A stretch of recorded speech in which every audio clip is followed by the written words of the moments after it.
I'm here on behalf of the Sex Worker Alliance of Ireland, or SWAY. SWAY was established in 2006 and is an alliance of sex workers, ex-sex workers, health and social service providers, academic researchers, other individuals and organisations that are committed to the following mission statement: to promote the health, safety, civil rights and the right to self-determination of female, male and transgender sex workers. So we're also not an NGO, we received no funding, just to clarify. In Ireland, we have seen the emergence in the last few years of the Turn Off the Red Light campaign. This campaign seeks to introduce the Swedish model, whereby the client is criminalised, unlike in Sweden, but the only difference is they would still continue to criminalise sex workers anyway, so the current laws that are in place will still be there. The Turn Off the Red Light campaign is headed by Rahama, a group who offers outreach service to sex workers and the immigrant council. Both these groups were founded by nuns of the Good Shepherd Sister and Our Lady of Charity Sisters, both of whom ran Maximum Laundry.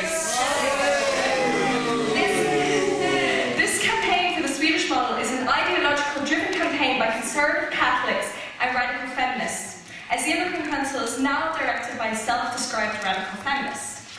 This campaign is made of an alliance of NGOs, trade unions, and Rahama alone receives €2 million in funding. Wow. Irish politicians have shown a total lack of interest in hearing sex workers' voices. The Justice Committee on Prostitution originally denied sex worker participation and only backtracked this after protests, and they completely ignored everything these current sex workers had to say.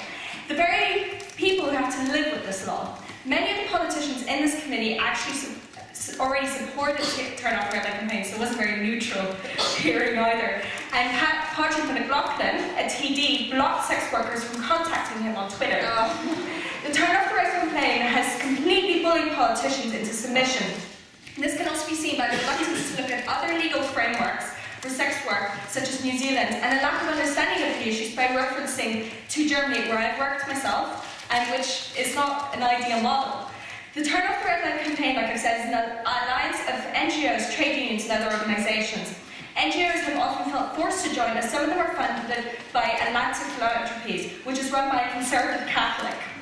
Once again proves how this campaign is an ideological-driven campaign, rather one based on evidence and sound arguments. The largest trade union, Irish Congress of Trade Unions, who supported the Turn Off the Red Light campaign, never balloted its members, and the decision was made by a group of higher-ups.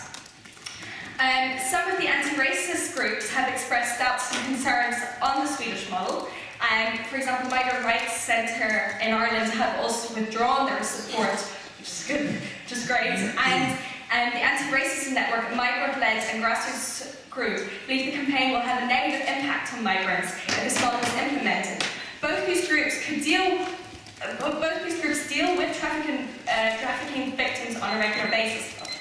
Oh, and one of the